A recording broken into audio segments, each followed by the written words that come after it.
Guys, j'espère que vous allez bien. Bienvenue chez Ladoa. It's about everything. Vous savez, à chaque fois, on regarde les actualités qui ont attiré mon attention. J'ai fait... Et là, je suis direction du Congo. Alors, la RDC.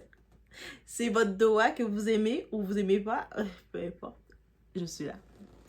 Et actuellement, j'ai vu arriver, il y a une polémique qu'on veut mettre un certain pasteur, Moïse Mbia, qui s'est démarqué des autres pasteurs sous-sous, des autres pasteurs qui se retrouvent, les autres pasteurs lépreux. Hé, Moïse Mbia, c'est toi qui as donné ce terme, donc je peux l'utiliser maintenant. J'avais même pas pensé à ce terme, hein, lépreux. Hé, frère! Donc, il a appelé les autres pasteurs les lépreux. Ils se regroupent ensemble en train de boire, de faire leur propagande, de faire leurs choses de païens, et puis de régler leur argent, et puis ils font semblant de venir passer un message. Quel message? C'est pas un message biblique. Et on va parler de ça parce que semblerait-il qu'il y en a qui sont levés, ils sont mouillés. Vous savez, des fois, vous vous adressez quelque chose, la personne, il y a quelqu'un de nulle part, tu vois, c'est elle qui vient vers toi et se sent le plus mouillée. Et on va parler de ça. Au Congo, la guerre des pasteurs vient de franchir un autre niveau, guys. Et cette fois, ce n'est pas un politicien qui parle, c'est l'un des pasteurs les plus influents du pays. On a Moïse Mbia. Depuis la chaire de son église Cité Bethel, en plein message sur le courage, le pasteur gospel a lâché des phrases qu'ils ont mis TikTok, Facebook et les médias congolais en ébullition. Il vous a chauffé. Des pasteurs traités de lépreux. Eh oui, des accusations de trahison spirituelle. Des allusions à des réunions politiques arrosées pendant que le peuple souffre. Et depuis, c'est le chaos. Entre ceux qui voient en lui un homme courageux et ceux qui l'accusent de diviser davantage l'Église congolaise, le débat est devenu national. Vous savez, quand tu fais la différence, parce que tout le monde sont unis quelque part et toi tu fais la différence, je vais toujours regarder celui qui fait la différence. Parce que tous ils sont copiés, collés ensemble, vous êtes que des moutons sans personnalité. So it's about everything. On est chez Ladoa et on regarde le dossier.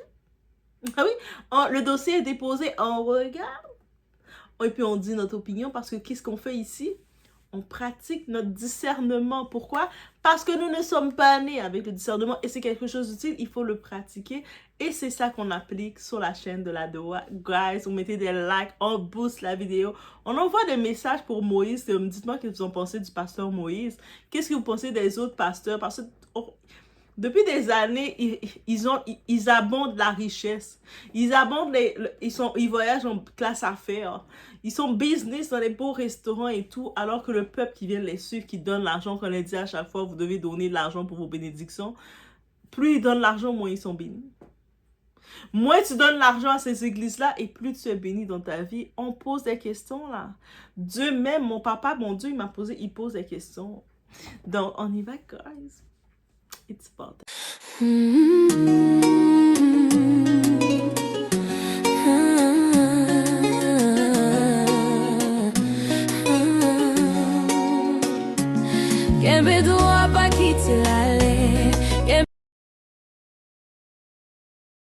Est-ce que vous savez qu'il existe des camps des lépreux sur cette terre? There are camps of leprosy camp on earth. Il y a des endroits, des amitiés quand vous entrez. Et puis tu remarques que vous tous vous réfléchissez de la même manière. Vous fonctionnez de la même manière. Vous avez les mêmes limites. Et l'amitié est devenue un camp des lépreux. Your relationship becomes the camp of leprosy. Il y a des rassemblements de pasteurs. Quand ils se retrouvent, ils prennent le vin. Ils parlent de la politique. Ils pensent à une seule chose. Bon, on va changer la constitution. Bon, c'est tout. Et c'est devenu un camp des lépreux. That is a camp of leprosy. Ils n'ont que ça, ils bénissent plus personne. Attention, fais attention. Que votre rassemblement ne devienne pas un camp des lépreux. Ils n'ont que ça en tête. Ils ne pensent plus comment élever leurs églises, comment faire avancer les choses. Ça ne met pas dans leur tête. Que le Seigneur fasse grâce que je ne me retrouve jamais dans un camp des lépreux. Toi et tes amis, vous êtes là, et tous les jours, vous pensez, oui. Donc, en effet, ici, tout est parti du débat explosif autour du changement de la Constitution en RDC. C'est politique, c'est même pas l'Église. Depuis plusieurs semaines, certains leaders religieux prennent publiquement position dans le débat politique. Certains soutiennent l'idée d'une révision constitutionnelle. D'autres pensent que l'Église ne devrait jamais devenir une extension des partis politiques, et je suis dans cette option. L'Église est là pour la foi, pour la moralité et tout ça. On sait que les politiciens, ils sont là, oui, pour gérer un pays, mais ça ne concorde pas ensemble dans la foi et tout ça. Tant qu'à ça, si l'Église veut se mêler dans la politique, pourquoi aller à l'Église et ne pas aller dans les chambres de commerce? Right?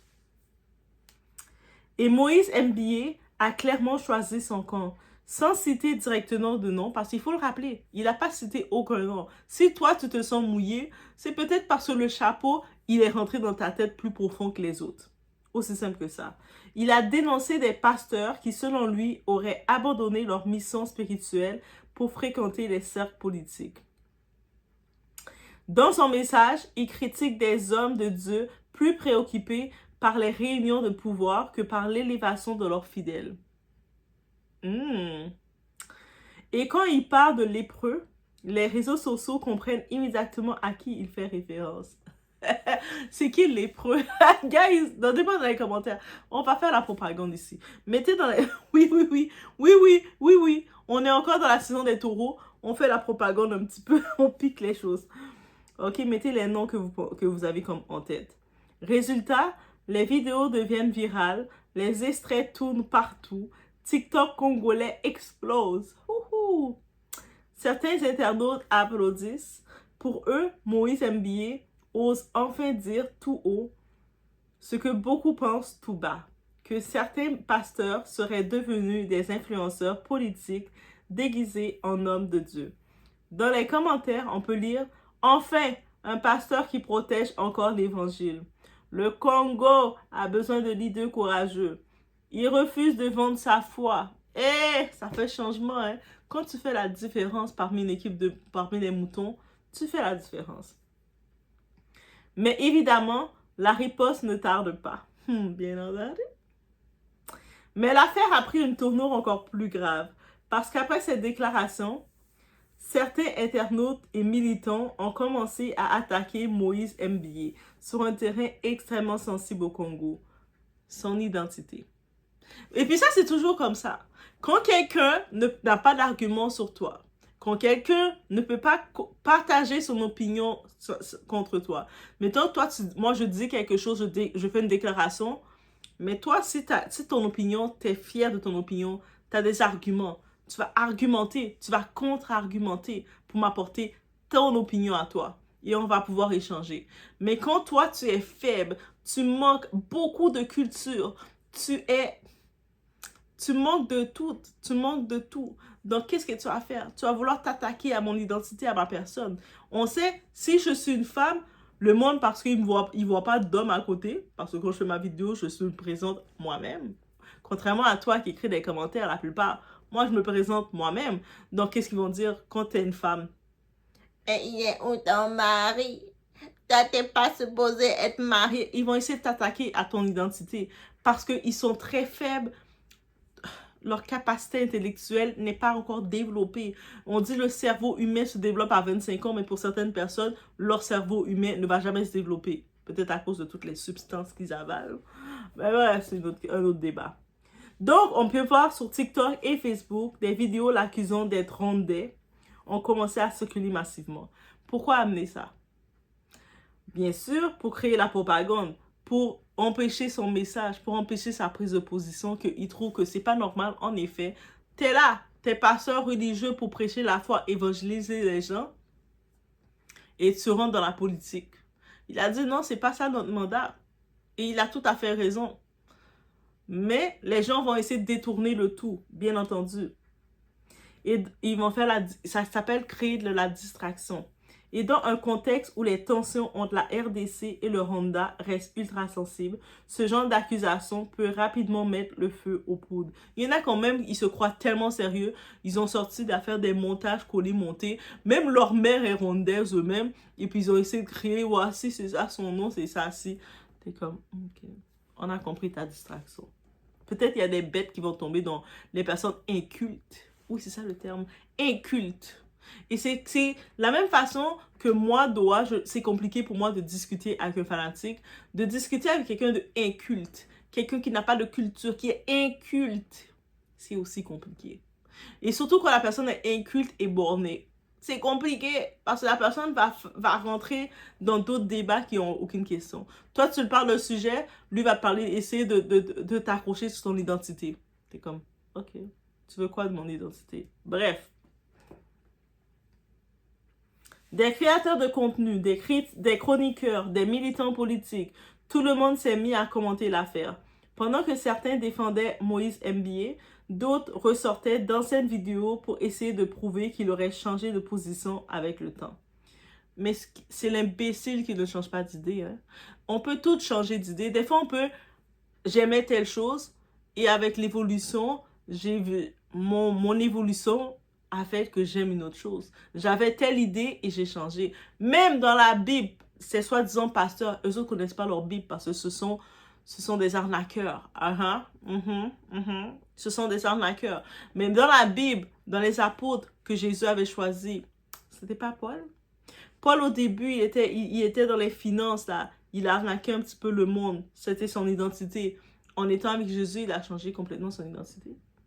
Donc, ça veut dire que ça laisse entendre que l'humain peut évoluer.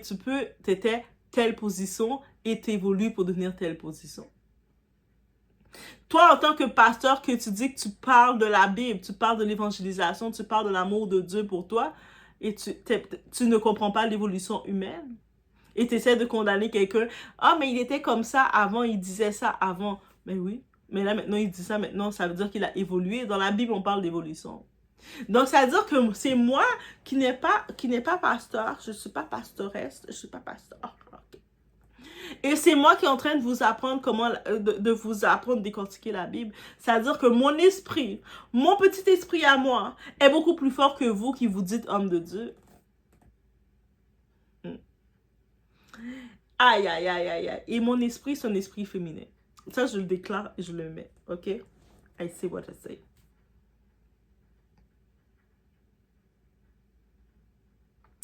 Parce que ce qui trouble beaucoup d'internautes, c'est qu'une ancienne séquence devenue virale montre aussi Moïse MBA demandant au pasteur de relayer fidèlement la volonté du chef de l'État.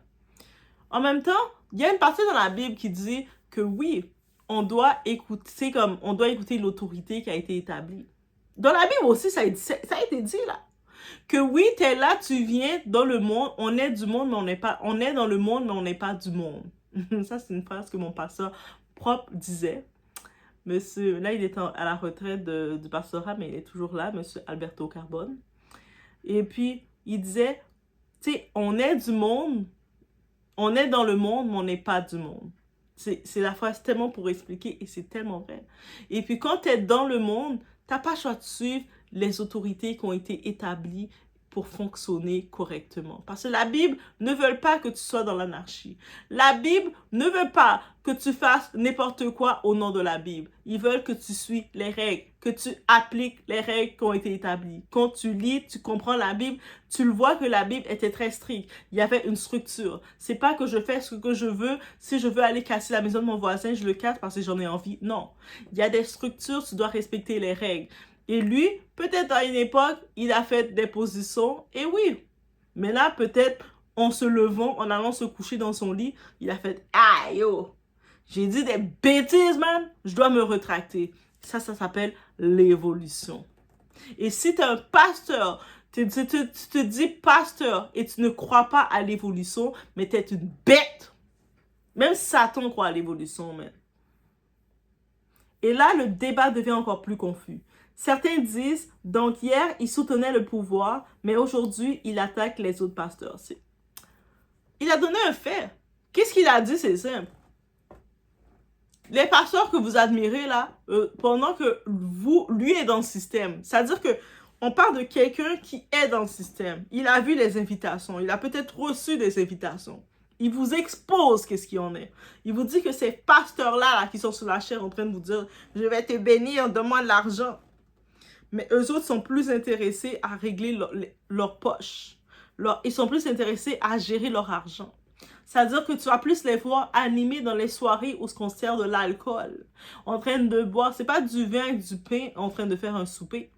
Tu les vois en train de se saouler, de boire et de parler de politique et il n'y a rien à voir avec l'évangélisation. C'est ça qu'il dénonce parce qu'il l'a vu et son esprit a dit qu'il doit le dénoncer. Et puis vous savez, Dieu fait les choses tellement bien. Il va t'utiliser comme il veut. Des fois, toi, peut-être tu faisais partie de ces gens-là. Donc, tu avais accès à le milieu parce que tu en faisais partie. Mais Dieu va te sortir de là avec toutes tes informations pour te faire évangéliser maintenant. C'est comme ça que le papa qu'on connaît est. OK? Et c'est pas l'église qui va m'apprendre ça. C'est ma conviction.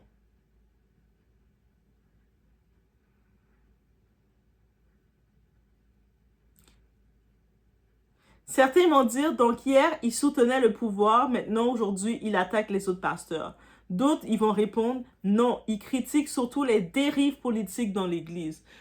Politique et église ne vont pas ensemble. Désolé. Puis un autre élément vient relancer l'affaire.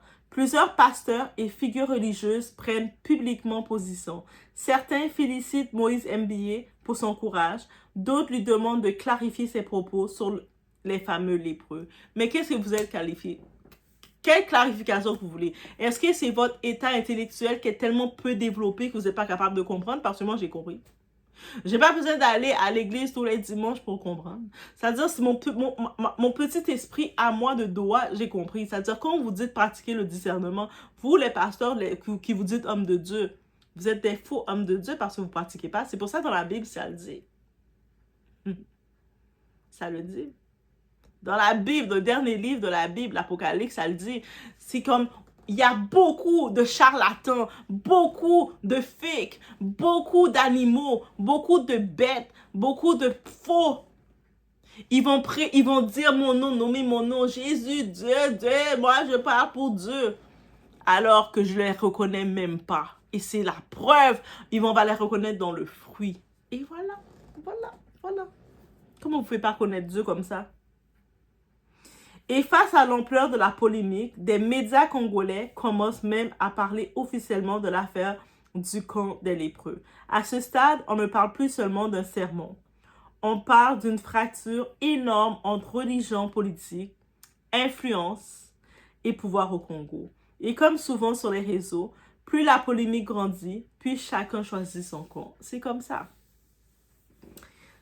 Vous êtes libre de choisir votre camp.